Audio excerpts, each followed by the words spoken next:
Okay, this is my mom. We're gonna be interviewing, and then Gigi's right here. Okay, ready?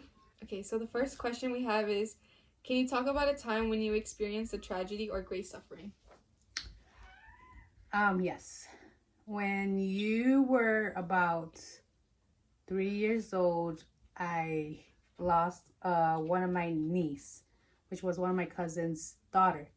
She I had to go like a little bit of story about it, right? Okay, so it was actually the 4th of July.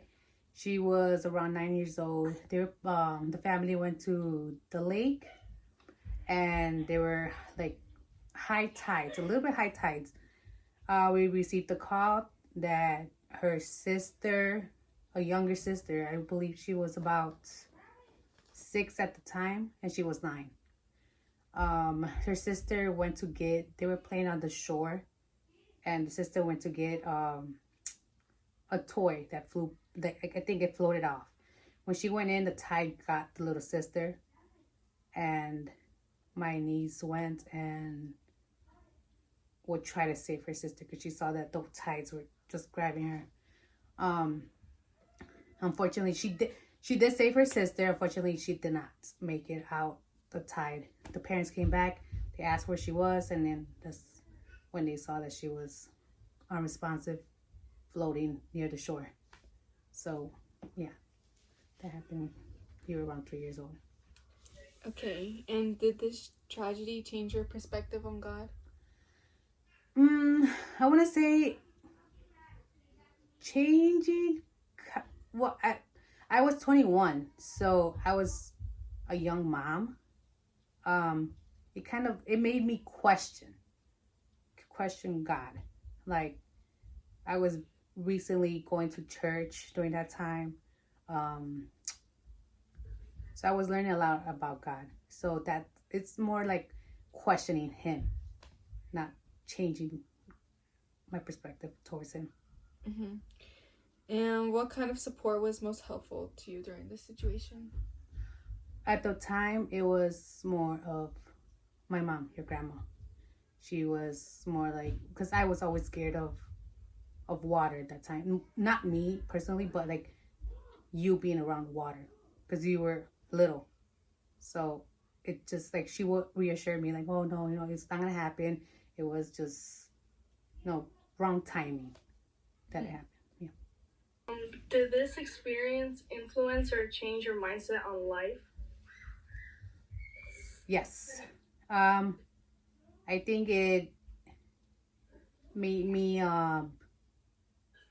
I guess it's like you don't know when it's your time. I mean, my niece was 9 years old, so I just like yeah, it's just like you don't know when is your time. Mm-hmm. Okay. How did you overcome the stress from this situation? Honestly, I don't think you'll ever overcome that because I still have after Maya, I still had my other daughter Mimi. I still thought about it. Um and then I have the little one, the 1 year old, and I still think about it. That's why this is one of the reasons why I put all of them in swim class, and they were all swimming by 3 years old due to that. Okay. Did you find ways to share this experience with others without sort of letting it define you or kind of overcome you? Yes, I my friends that are well, my friends that have kids are barely being parents, like having babies. I always encourage them to put their kids in swim class because of that. Of that stress, fear, whatever you want to call it. Like it's just I want to encourage them to put them in swim class, so to avoid any type of accidents. Mm-hmm. Do you feel Maya, like do you want to take the last two? yeah? Do you feel like you kept your grieving to yourself, or were you more open about it? I think I was very open about it. I think it's similar to this last question. I let people know why I always push that, to make sure your kids are always, learn how to swim. Like I said, that I always tell you, look, you have to learn how to swim. I always tell you with your sisters, oh, they gotta learn how to swim. It's the same reason why, because of that same situation that happened. Mm-hmm. And then, do you think everything happens for a reason? I do. Everything does happen for a reason. I would say if, whatever, God had different plans and that did not happen. I don't think you guys would have ever, learn how to swim or gone. We couldn't do like a lot of activities that we do, like go to the water park, go to the beach, and I wouldn't be as relaxed as I am right now. Like, when we do go out.